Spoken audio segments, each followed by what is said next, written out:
So we talk a lot here on Delmarva Life about the consequences of obesity. It's a chronic condition, can lead to a large number of health conditions, including heart disease, stroke, diabetes, high blood pressure, sleep apnea. The list just goes on and on and on. Yeah, but as we are about to learn from our next guest, being overweight doesn't have to be your forever. Nicole Adams of Salisbury joins us this afternoon to talk about her success story. Thank you so much for being here. Thanks for having me. First of all, congratulations. Thank you. So we want you to take us back to your life when you were, get this, 123 pounds heavier. That's like a whole person.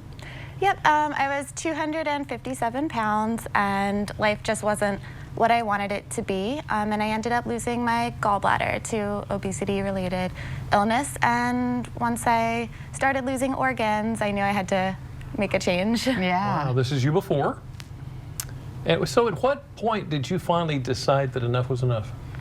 Oh, when I was in the hospital having my gallbladder removed, yeah, that was I guess the catalyst for changing my lifestyle. So the lifestyle change came first and the weight came second. Yeah, so what kind of, you say lifestyle changes, but what kind of changes did you make?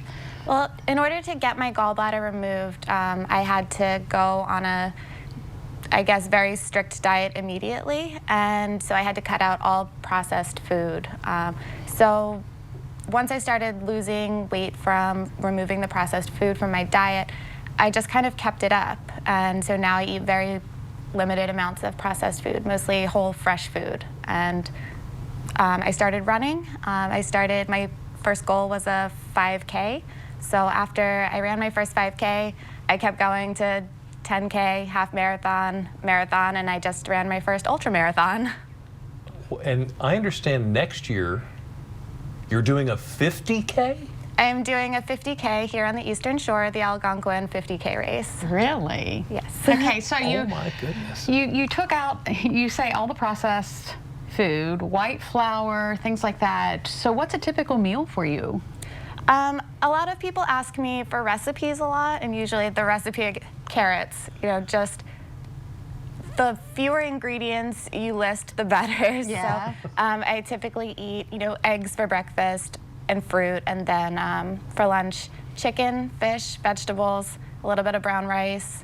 I just stay away from kind of anything with a package, anything with too many ingredients on the label. Do you miss that stuff, though?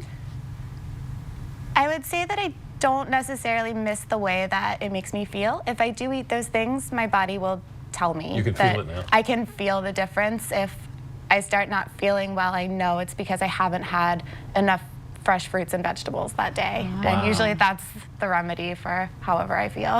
It's not hard to, we can look at you and see that it's made a huge change physically. Has it changed you mentally, emotionally? Definitely. I remember, just even traveling.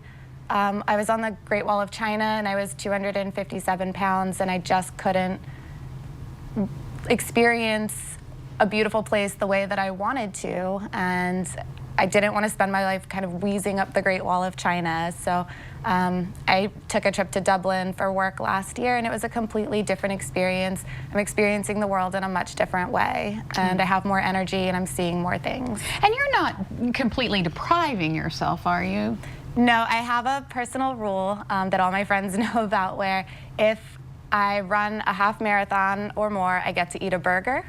And there was one time where I was going for a run and I ran past a Little League park and I smelled a funnel cake and registered for a half marathon that day. Oh my goodness. Oh my It goodness. works, doesn't it? Yes. What do you tell people who just can't seem to get motivated? I tell them to just be consistent. Change the lifestyle first. Don't expect the results right away. Let the weight loss be a result of the life you're living, and don't let the numbers drag you down. And you say don't just eat because things are there.